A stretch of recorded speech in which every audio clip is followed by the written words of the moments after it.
دین الگ ہے، شریعت الگ ہے۔ دین کے اندر میں نے بتایا یہ بنیادی باتیں، عقیدے کی بنیادی باتیں اور اصول اخلاق کی بنیادی موٹی موٹی باتیں یہ دین کے اندر آتی ہے۔ اور شریعت جو ہے نا یہ نبیوں کی مختلف رہی ہے، حالات کے لحاظ سے، علاقے کے لحاظ سے احکامات الگ الگ رہے۔ جیسے حضرت آدم علیہ السلام کے زمانے میں چونکہ ابھی انسان حضرت آدم تھے، حضرت حوا تھے، دوسرے انسانوں کی نسل تھی نہیں، اب حضرت آدم کے آگے اولاد ہوئی، اب نکاح کیسے ہو؟ کوئی دوسرا خاندان نہیں، کوئی دوسرا پریوار نہیں، کوئی دوسرا لڑکا لڑکی نہیں، تو اس شریعت میں، آدم کی شریعت میں بہن بھائی کا نکاح جائز تھا۔ آگے شروع میں نسل انسانی اسی طرح چلی ہے، لیکن اب بہن بھائی کا نکاح درست نہیں ہے۔ حضرت آگے دیکھیں سلیمان علیہ السلام کے زمانے میں دین تو سب کا ایک رہا، عقیدہ، آخرت، نبوت اور رسالت، بنیادی اخلاقی تعلیم سب کی ایک رہی، لیکن ان کی شریعت میں مجسمے بنانا، اسٹیچو بنانا، مورتیاں بنانا یہ ان کے یہاں جائز تھا، ان کی شریعت میں جائز تھا۔ جب 22ویں پارے میں سورہ سبا میں ہم پڑھ چکے ہیں کہ جنات ان کے لیے بڑے بڑے مجسمے بنایا کرتے تھے۔ حضرت یوسف علیہ السلام کی شریعت میں اپنے بزرگوں کو، بڑے لوگوں کو سجدہ کرنا جائز تھا، سجدہ تعظیمی۔ اسی وجہ سے دیکھو جب آئے نا مصر، ان کے خاندان والے سب سجدے میں گر گئے، تعظیم کے طور پر۔ ہماری شریعت میں یہ جائز نہیں ہے۔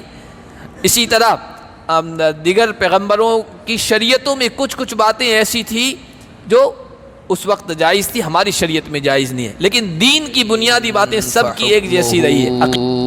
إِلَى اللَّهِ ذَلِكُمُ اللَّهُ رَبِّي عَلَيْهِ تَوَكَّلْتُ وَإِلَيْهِ أُنِيبُ۔ آج کے درس کا آغاز ہم اللہ کے فضل و کرم سے سورہ شورا کی آیت نمبر 10 سے کر رہے ہیں۔ پچھلی جو آیات گزری تھی اس میں اللہ تعالیٰ نے ارشاد فرمایا تھا کہ اللہ تعالیٰ نے دین کے طور پر تو اسلام ہی کو پسند فرمایا ہے اور اس کو رکھا ہے، اور دنیا میں اس کو سمجھانے کے لیے اللہ تعالیٰ نے نبیوں اور رسولوں کا سلسلہ قائم فرمایا، اور آخری نبی محمد مصطفیٰ صلی اللہ علیہ وسلم کو ام القریٰ مکہ مکرمہ میں مبعوث فرمایا۔ جو لوگ توحید کو نہیں مانتے ہیں، تسلیم نہیں کرتے ہیں، ان کے وجود کو بھی برداشت کیا جائے، کیونکہ اگر اللہ تعالیٰ چاہتا تو ان سب کو ایک امت بنا دیتا، توحید پر سب کو قائم کر دیتا، لیکن اللہ نے دنیا میں اختیار دیا ہے۔ جو توحید کو اختیار کرے گا اللہ اس کو اپنی رحمت میں داخل کرے گا، اور جو شرک کو اپنائے گا وہ ظالم ہوگا، اور ظالم کے لیے اللہ تعالیٰ کی طرف سے کوئی مددگار نہیں ہوگا۔ ابھی جو آیتیں پڑھی گئی اس میں اللہ نے ارشاد فرمایا وَمَا اخْتَلَفْتُمْ فِيهِ مِنْ شَيْءٍ فَحُكْمُهُ إِلَى اللَّهِ، اور جس چیز میں تمہیں اختلاف ہو جائے، جھگڑا ہو جائے، تو اس کا حکم اللہ کے حوالے ہے۔ جس چیز میں تمہارے درمیان اختلاف پیدا ہو جائے تو اس کا حکم اللہ کے حوالے ہے، کا مطلب یہ ہے کہ اس میں یہ دیکھو کہ قرآن اور سنت کا کیا حکم ہے، اور پھر قرآن اور سنت سے جو حکم صراحتاً واضح طور پر معلوم ہو جائے یا اشارے کے طور پر معلوم ہو جائے اس کو قبول کر لو، اس کو اختیار کر لو۔ ذالکم اللہ ربی علیہ توکلت و الیہ انیب، وہ اللہ جس کی طرف میں دعوت دے رہا ہوں، بلا رہا ہوں، وہی میرا رب ہے، اسی پر میں نے بھروسہ کیا ہے اور اسی کی طرف میں رجوع کرتا ہوں، توجہ کرتا ہوں۔ فاطر السماوات والارض، وہ اللہ آسمانوں اور زمینوں کو پیدا کرنے والا ہے۔ جعل لکم من انفسکم ازواجا ومن الانعام ازواجا، اس اللہ نے زمین و آسمان کو پیدا کرنے کے بعد تمہارے لیے تمہارے ہی نفس میں سے جوڑا بنایا ہے۔ انسانوں کے لیے انسانوں ہی کی جنس میں سے اللہ نے جوڑا بنایا، مرد کے لیے عورت، عورت کے لیے مرد۔ اگر یہ جوڑا ناجنس سے ہوتا، یعنی انسانوں میں سے نہیں ہوتا بلکہ کسی اور جنس سے ہوتا، انسان کے لیے یعنی مرد کے لیے یا عورت کے لیے جوڑا جانور میں سے ہوتا، تو وہ جو اللہ ان سے جو مقصد پورا کرنا چاہتا ہے وہ پورا نہیں ہوتا۔ انسان ہی کی جنس میں سے انسان کا جوڑا ہے تو اس کی طرف رغبت ہوتی ہے، شوق ہوتا ہے، محبت پیدا ہوتی ہے، انسیت ہوتی ہے۔ یہی جوڑا کسی اور مخلوق میں سے اللہ تعالیٰ کر دیتا تو وہ بات نہیں ہوتی۔ اور اللہ تعالیٰ نے چوپایوں کے بھی جوڑے بنائے ہیں تاکہ ان کی بھی نسل بڑھتی رہے اور انسانوں کے کام آتی رہے۔ یذرؤکم فیہ، وہ اللہ تمہیں اس زمین میں پھیلا دیتا ہے۔ اب دیکھیے زمین و آسمان کو پیدا فرمایا، پھر آدم علیہ السلام کا وجود ہوا، اور پھر اس کے بعد اس دھرتی پر آدم علیہ السلام کو اور حوا کو اتارا گیا۔ 2 فرد تھے۔ اس کے بعد پھر آگے نسل چلی پھیلی، اور اس وقت دنیا میں آپ دیکھیے کہ کروڑوں کی تعداد میں انسان موجود ہیں۔ یہ اللہ تعالیٰ نے اپنی قدرت سے انسانیت کو اس دنیا میں پھیلایا ہے زمین پر۔ لیس کمثلہ شیء وہو السمیع البصیر، اللہ کی طرح کوئی چیز نہیں ہے، وہ سننے والا ہے، وہ دیکھنے والا ہے۔ اللہ کی ذات میں بھی کوئی اس کا شریک نہیں ہے، نہ اس کی صفات میں کوئی اس کا شریک ہے۔ وہ جس طرح دیکھتا ہے کوئی اور دیکھنے والا نہیں ہے، وہ جس طرح سنتا ہے کوئی اس طرح کوئی اور سننے والا نہیں ہے۔ اگر اس طرح جس طرح اللہ دیکھتا ہے، جس طرح اللہ سنتا ہے، کسی اور کو مان لیں، کسی اور کے بارے میں یہ صفت، یہ خوبی، یہ امتیاز مانیں تو پھر شرک ہو جائے گا۔ کوئی اگر یوں کہے کہ جس طرح اللہ سنتا ہے اسی طرح کوئی اور انسان، کوئی فرشتہ، کوئی جن، کوئی رسول، کوئی پیغمبر، کوئی ولی سنتا ہے تو اسی کو تو شرک کہتے ہیں۔ یا اسی طرح اللہ دیکھ رہا ہے، اسی طرح دوسرے بھی دیکھ رہے ہیں، اللہ کی مخلوقات میں سے کوئی مخلوق دیکھ رہا ہے، مخلوق دیکھ رہی ہے، تو یہ شرک ہو جائے گا۔ اللہ کی ذات اور صفات میں کوئی اس کے مقابل ہے ہی نہیں۔ مثال کہتے ہیں اس کے ٹکر کا، اس کے مقابل کا، اس کے جیسا، اللہ کے جیسا کوئی نہیں ہے۔ وہ سننے والا ہے، وہ دیکھنے والا ہے۔ لہو مقالید السماوات والارض، زمین اور آسمان کے خزانوں کی چابیاں اللہ ہی کے پاس ہیں۔ یبسط الرزق لمن یشاء ویقدر، جب سارے خزانوں کی چابیاں اس کے پاس ہیں تو روزی کے خزانے کی چابیاں بھی اللہ کے پاس ہیں۔ جس کے لیے چاہتا ہے کشادہ کر دیتا ہے، جس کے لیے چاہتا ہے تنگ کر دیتا ہے۔ بے شک وہ ہر چیز کو جاننے والا ہے، ہر مخلوق کی مصلحت کو جانتا ہے، اس کے مفاد کو جانتا ہے، اس کی غرض کو جانتا ہے، کس کے لیے روزی کو پھیلانا ہے، کشادہ کر دینا ہے، کس کے لیے تنگ کر دینا ہے، کمی کر دینا ہے، وہ بہتر جانتا ہے، وہ اسی حساب سے فیصلے کرتا ہے۔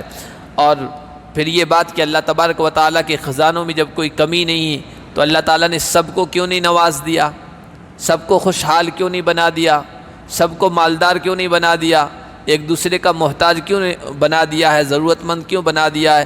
کوئی تو عیش و عشرت کے اس میں حال میں ہے، کوئی 2 وقت کی روٹی کے لیے محتاج پھرتا ہے، پریشان پھرتا ہے۔ تو اللہ تعالیٰ نے اس کی حکمت و مصلحت بیان فرمائی ہے، وہ ایک رکوع کے بعد آ رہی ہے، وہیں پڑھیں گے انشاءاللہ۔ تو خزانے کی چابیاں، ہر طرح کے خزانے کی، زمین و آسمان کے خزانوں کی چابیاں۔ اب اس میں روزی کے بھی خزانے ہیں، اولاد کے بھی خزانے ہیں، صحت کے بھی خزانے ہیں، تندرستی کے خزانے ہیں، عزت کے خزانے ہیں، زندگی کے خزانے ہیں، جتنی بھی چیزیں جو انسان کی ضروریات ہیں وہ سب خزانے، ان کی چابیاں اللہ کے پاس ہیں۔ اللہ نے کسی اور کو اپنی اس چیز میں شریک نہیں کیا ہے۔ لوگ جو کہنے جاتے ہیں نا کہ لاجپال، عزت دینے والے فلاں ہیں، فلاں اولاد دیتے ہیں، اور فلاں کے دربار میں پہنچ جاؤ تو وہ خوشحالی دیتے ہیں، رزق کے دروازے کھول دیتے ہیں۔ نہیں، سب کچھ اللہ نے اپنے پاس رکھا ہے، وہ اکیلا ہے، یدبر الامر من السماء الی الارض، زمین اور آسمان کے درمیان تمام انتظامات وہ اکیلا ہی سنبھالتا ہے اللہ نے کسی کو کسی خزانے کی چابی نہیں دی ہے۔ شرع لکم من الدین ما وصی بہ نوحا، ابھی تو اوپر تذکرہ تھا دنیا کی ضروریات۔ انسان کی ضرورتیں دو طرح کی ہیں، جو جانور ہیں اللہ کی دوسری مخلوق ہے انسانوں کے علاوہ، تو ان کی ضروریات صرف ایک ہے، مادی ضرورت، پیٹ بھر جائے ان کی زندگی گزر جائے، تو اللہ تعالیٰ نے ان کے لیے کھانے کا پینے کا انتظام کر رکھا ہے، اس سے اس کی ضروریات پوری ہو رہی ہے۔ لیکن انسان کی صرف مادی ضرورت نہیں ہے، دنیا کی جو تقاضے ہیں صرف وہی انسان کے نہیں ہیں، انسان کی دو ضرورتیں ہیں، ایک اس کے جسم کی ضرورت ہے، ایک اس کے قلب اور اس کے دل کی ضرورت ہے، یا اس کی روح کی ضرورت ہے۔ مادی ضرورتیں ہیں اور روحانی ضرورتیں ہیں۔ اللہ تعالیٰ نے مادی ضرورتوں کا بھی لحاظ کیا ہے، پورا فرمایا ہے، انسان کو وجود بخشا، پھر جوڑا بنایا، یہ انسان کی ضرورت ہے، انسان خواہش کا پوری کرے، تو مرد کے لیے عورت، عورت کے لیے مرد بنایا۔ اس کے بعد کھانے پینے کی ضرورتیں ہیں، رہنے کی ضرورتیں ہیں، یہ ساری ضرورتیں دنیا کی ضرورتیں کہلاتی ہیں، مادی ضرورتیں کہلاتی ہیں۔ اللہ نے انسان کے لیے اس کا انتظام فرمایا ہے۔ انسان کی دوسری ضرورت ہے روحانی ضرورت، دل کی ضرورت، انسان کا دل بھی زندہ رہے، اس کی روح بھی زندہ رہے، تازہ رہے، اس کے لیے اللہ تعالیٰ نے دین کا انتظام فرمایا ہے۔ اور یاد رکھیے اللہ تعالیٰ نے دنیا کی ضروریات سے زیادہ روح کی ضرورتوں کا خیال رکھا ہے۔ دنیا کی ضرورتیں دیکھیے، آپ صبح آپ کھائیے، ناشتہ کرتے ہیں، یہ آپ کی دنیا کی ضرورت ہے، پیٹ کی ضرورت ہے، جسم کی ضرورت ہے، جسم کا تقاضا ہے، جسم کی باڈی کی ڈیمانڈ ہے، ناشتہ کرتے ہیں، دوپہر کا کھانا کھاتے ہیں، شام کا کھانا کھاتے ہیں، بیچ میں کچھ لے لیا کبھی نہیں لیا، چل جاتا ہے، اس کی زیادہ ضرورت نہیں پڑتی ہے۔ لیکن یہ تین بنیادی ہے، یہ انسان کے جسم کی ضرورت ہے۔ لیکن آپ روح کی ضرورتیں دیکھیے تو اللہ تعالیٰ نے روح کی ضرورتوں کو زیادہ رکھا ہے۔ جسم کو مضبوط کرنے کے بجائے روح کو، دل کو، قلب کو مضبوط کرنے کی ضرورت ہے۔ اس کے لیے اللہ تعالیٰ نے دیکھیے کم از کم 5 مرتبہ 5 فرض نمازیں رکھی ہے، یہ روح کی غذا ہے۔ کم از کم 5 مرتبہ روح کو غذا ملنی ہی چاہیے۔ اس کے علاوہ آپ سنتیں پڑھیں، اس کے علاوہ آپ نفل پڑھیں، آپ تہجد میں کھڑے ہوں، آپ قرآن کی تلاوت کریں، آپ تسبیح پڑھیں، آپ ورد اذکار پڑھیں، جو بھی دوسرے کام ہیں، دوسری چیزیں ہیں، وہ تو نفل میں آ جاتی ہے، زیادہ میں آ جاتی ہے۔ آپ کرو تو ٹھیک ہے، نہ کرو تو کوئی بات نہیں، اللہ پکڑ نہیں فرمائے گا، مواخذہ نہیں فرمائے گا۔ لیکن یہ 5 تو بنیادی چیزیں ضروری ہے، یہ روح کا تقاضا ہے، یہ روح کی ضرورت ہے، اور یہ دین کا حصہ ہے، نماز دین کا حصہ ہے۔ تو دین جو ہے نا، شریعت جو ہے اللہ کی، یہ آپ کی روحانی تقاضوں کو پورا کرتی ہے۔ اور اللہ تعالیٰ نے انسانوں کے لیے جب سے انسان وجود میں آئے ہیں اس کا انتظام فرمایا ہے۔ شرع لکم من الدین ما وصی بہ نوحا والذی اوحینا الیک، اللہ نے تمہارے لیے دین کو مشروع کیا ہے، دین کو بنایا ہے، وہ جس کی تاکید نوح علیہ السلام کو کی ہے۔ نوح علیہ السلام پہلے رسول ہیں، پیغمبر پہلے آدم علیہ السلام ہے۔ آدم علیہ السلام کا ذکر یہاں نہیں کیا ہے، اس لیے نہیں کیا کہ دین میں بنیادی چیز ہے وہ توحید ہے، اور آدم علیہ السلام کے زمانے میں توحید پر جو لوگ تھے وہ توحید پر جمے ہوئے تھے، شرک کا بھی وجود نہیں ہوا تھا، شرک میں لوگ مبتلا نہیں ہوئے تھے۔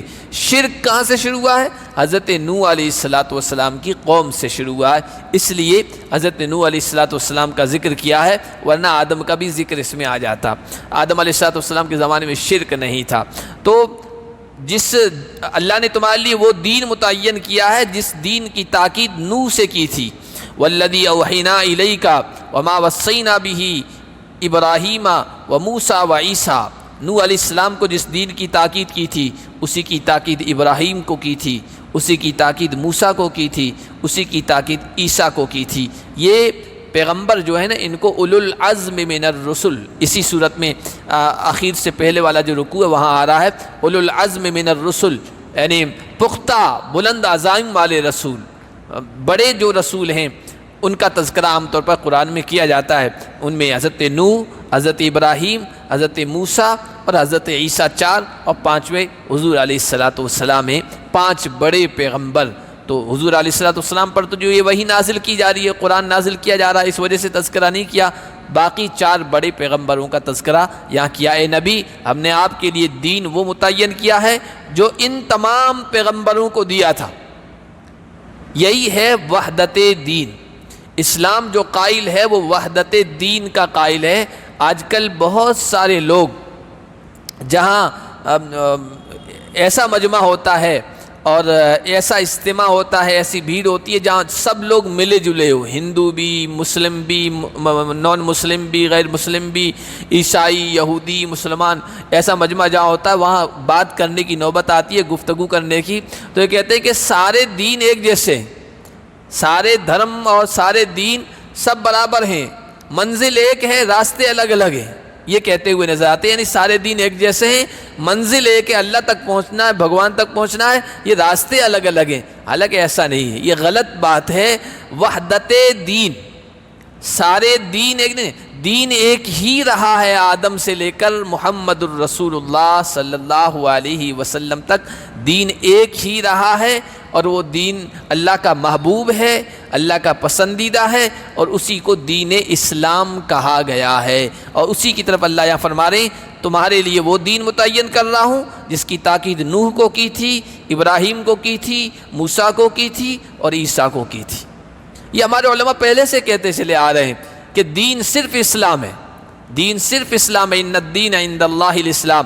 اور یہ جو کہتے ہیں نا یہ 1400 سال سے آیا ہے، یہ عام طور پر بات کہی جاتی ہے، ٹی وی ڈیبیٹ میں دیکھیں، جہاں کہیں بھی دیکھیں، خاص طور پر غیر مسلم کہتے ہوئے نظر آتے ہیں کہ اسلام تو آئے ہوئے 1400 سال ہو گئے، ہم تو بہت پرانے ہیں۔ حالانکہ سب سے پرانا دین دین اسلام ہے، یہ 1400 سال سے نہیں آیا ہے، یہ تو آدم علیہ السلام سے شروع ہوا ہے اور محمد الرسول اللہ صلی اللہ علیہ وسلم پر آ کر مکمل ہوا ہے، یہ نیا نہیں آیا ہے، مکمل ہوا ہے۔ اور اس میں بیچ میں دین کے اندر کچھ خرافات، کچھ نئی چیزیں، کچھ چینجنگ، کچھ تبدیلی اگر ہو گئی تھی تو اس کو جھاڑ پھونک کو صاف کیا ہے محمد الرسول اللہ نے، اور اصلی شکل میں پیش کیا ہے انسانیت کے سامنے۔ تو فرمایا کہ یہ دین ہم نے تمہارے لیے متعین کیا ہے۔ دین صرف یاد رکھیں راستہ، سیدھا راستہ جو اللہ کی طرف لے جانے والا ہے وہ ایک ہی ہے، وہ کئی نہیں ہیں، اور وہ ہے دین اسلام۔ اللہ نے فرمایا ان اقیموا الدین، اسی دین کو قائم کرو۔ اب دین کیا ہے؟ دیکھیے دین کے اندر عقیدے کی بات آتی ہے، دین کے اندر اصول اخلاق یعنی اہم اخلاقی جو باتیں ہیں نا وہ بھی دین کے اندر آتی ہیں، وہ تمام نبیوں کی مشترکہ رہی ہے، کامن رہی ہے۔ جیسے عقیدے کی بات، اور عقیدے میں ایسے تو بہت ساری باتیں ہیں لیکن بنیادی 3 باتیں، اللہ کی توحید، نبوت اور رسالت، یعنی اللہ کی طرف سے انسانوں کو سمجھانے کے لیے نبی اور رسولوں کا سلسلہ چلتا آ رہا ہے۔ نمبر 3 آخرت، مرنے کے بعد کی بھی زندگی ہے۔ بنیادی عقیدے کی تعلیم یہ 3 ہے۔ تمام نبیوں نے ان 3 باتوں کی طرف دعوت دی ہے، ان 3 باتوں کی طرف لوگوں کو بلایا ہے۔ اصول اخلاق، بنیادی اخلاق، بنیادی اخلاق، والدین کی عظمت، والدین سے محبت، زنا کا حرام ہونا، سود کا حرام ہونا، رشوت کا حرام ہونا، یہ اخلاقی بنیادوں کے خلاف ہیں یہ چیزیں۔ اور جو قریبی خونی رشتے ہیں، ماں باپ کا، اولاد کا، بیٹا بیٹی، ماں باپ اور جو قریبی رشتے ہیں ان کے آپس میں نکاح کا حرام ہونا، یہ بنیادی ہے۔ یہ چیزیں تمام نبیوں میں مشترک رہی ہے، کامن رہی ہے، اسی کو دین کہا گیا ہے۔ عقیدے میں بھی بنیادی باتیں اور اخلاق میں بھی بنیادی باتیں تمام نبیوں کی ایک جیسی رہی ہے، اسی کو دین سے تعبیر کیا گیا، اس کا نام دین کہا گیا ہے۔ تو فرمایا ان اقیموا الدین، اس دین کو قائم رکھو، یہ بنیادی باتوں کو قائم رکھو، بلکہ قائم کرو یہ کہا گیا۔ دین پر چلو، دین کی پیروی کرو، صرف اتنا نہیں کہا گیا ہے، یہ بھی بہت اہم بنیادی بات ہے جو یہاں کہی جا رہی ہے۔ دین پر چلنا یا دین کو فالو کرنا، دین کی پیروی کرنا، یہ ذاتی طور پر بھی ہو سکتا ہے۔ بھائی میں اپنے دین پر چل رہا ہوں، اپنے دین کو فالو کر رہا ہوں، جیسے آج کل بہت سارے لوگ کہتے ہیں نا کہ بھائی دوسرا کیا کر رہا ہے اس سے کیا لینا دینا، ہمیں اپنی فکر کرنی ہے، اپنے دین پر چلنا ہے۔ دین انفرادی چیز ہے، ویکتیگت ایک مسئلہ ہے کہ اس کو اپنے دین پر چلنا ہے، دھرم پر چلنا ہے، بس اس کے بعد کسی دوسرے کو روکنا، ٹوکنا، دوسرے کو بلانا، ترغیب دینا، شوق دلانا، تو یہ نہیں ہونا چاہیے۔ حالانکہ ایسا نہیں ہے، قرآن کہہ رہا ہے یہ دین ہے، اس دین کو قائم کرو۔ صرف اپنا دین پر چلنا کافی نہیں ہے، بلکہ دوسرے لوگوں کو بھی چلانے کی کوشش کرو۔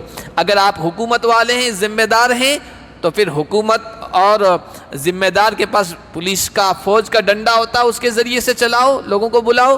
اور اگر یہ نہیں ہے تو پھر ترغیب و ترہیب، ترغیب کا مطلب شوق دلا کر، جنت کی باتیں کر کے، اور اس عمل پر یہ جزا ملے گی، یہ بدلہ ملے گا، یہ فائدہ، شوق دلا کر یا ڈرا کر کہ بھائی نہیں مانو گے تو اللہ تعالیٰ کی طرف سے یہ عذاب ہے، یہ سزا ہے اور یہ بھگتنا پڑے گا۔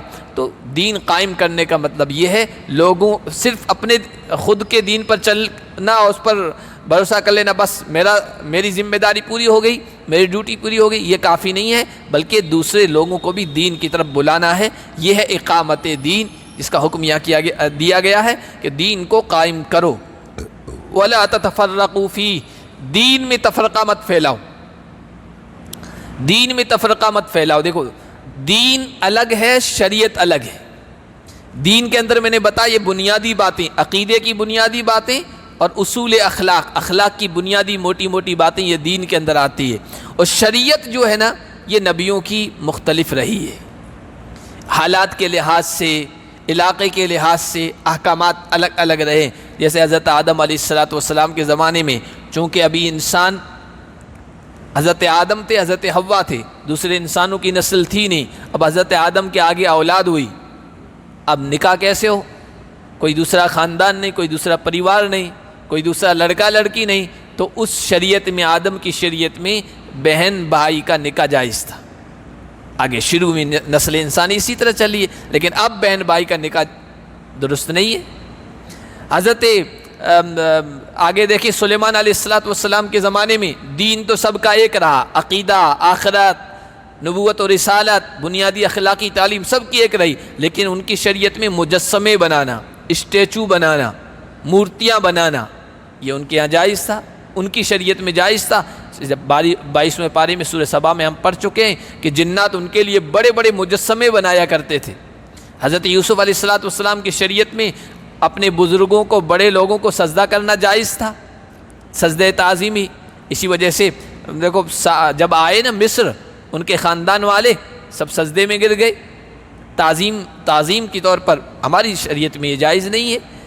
اسی طرح دیگر پیغمبروں کی شریعتوں میں کچھ باتیں ایسی تھیں جو اس وقت جائز تھی، ہماری شریعت میں جائز نہیں ہے، لیکن دین کی بنیادی باتیں سب کی ایک جیسی رہی ہے۔ عقیدہ، توحید، اللہ ایک ہے، اس کی ذات و صفات میں کوئی شریک نہیں ہے، اس میں کسی کا اختلاف نہیں ہے۔ یہاں کہا جا رہا ہے دین میں اختلاف مت کرو، تفرقہ مت کرو۔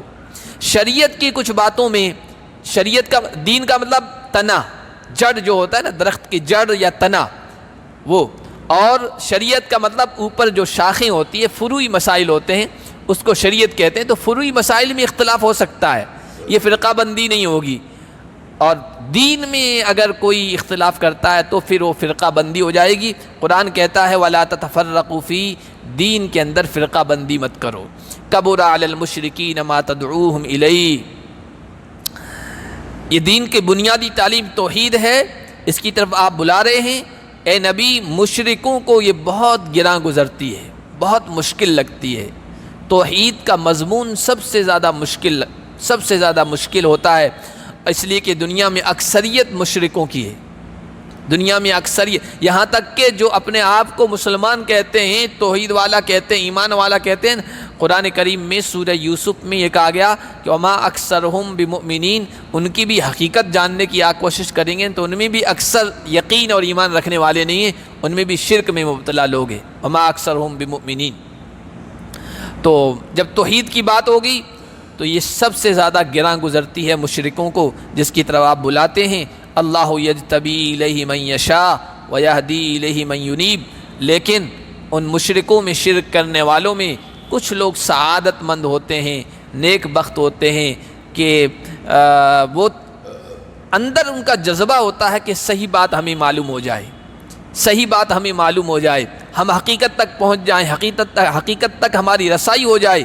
تو اللہ نے فرمایا اللہ جسے چاہتا ہے چن لیتا ہے، اور جو اس کی طرف رجوع کرتا ہے اللہ اسے راستہ دکھا دیتا ہے۔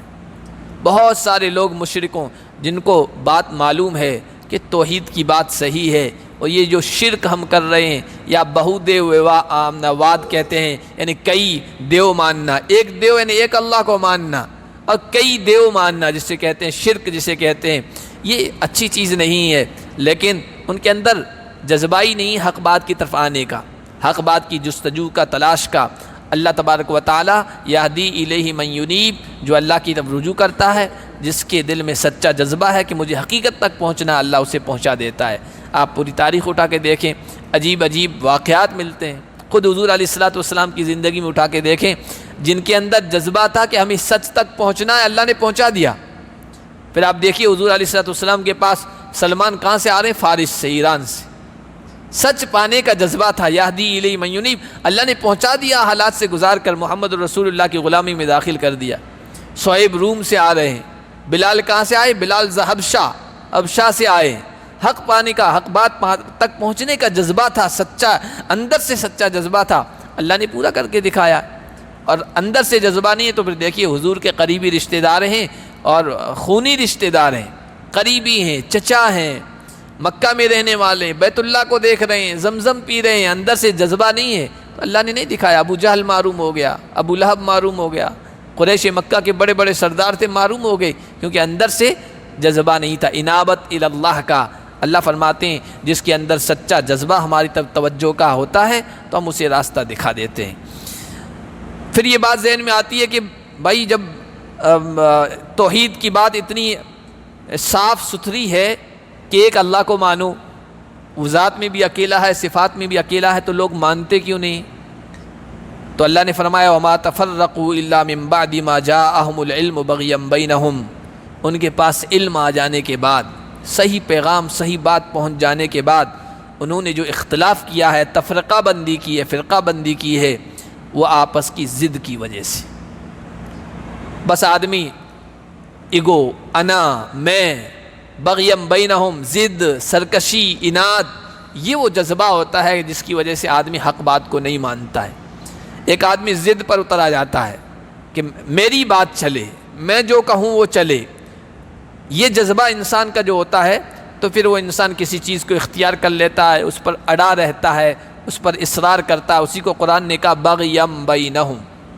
اور اس طرح غلط بات پر بھی انسان اڑ جاتا ہے، اور ہر عربی میں کہتے ہیں لکل ساقطۃ لاقطہ، ہر گری پڑی چیز کو بھی کوئی نہ کوئی اٹھانے والا ہوتا ہے، ہر گری پڑی چیز کو بھی کوئی نہ کوئی اٹھانے والا ہوتا ہے۔ یعنی غلط نظریہ، غلط سوچ، غلط فکر، غلط عقیدہ، غلط دھرم، غلط بات، غلط میسج ہوتا ہے، کوئی آدمی لے کے کھڑا ہوتا ہے، کوئی نہ کوئی اس کا فالوورز مل جاتا ہے، اس کو ماننے والے مل جاتے ہیں، اس کے سپورٹ کرنے والے مل جاتے ہیں، اس طرح اس کی بات کو تقویت، قوت مل جاتی ہے، پھر اس کی پارٹی الگ بن جاتی ہے، اس کا گروہ بن جاتا ہے، اور ایک بعد میں بڑی تعداد میں اس پر چلنے والے لوگ بن جاتے ہیں۔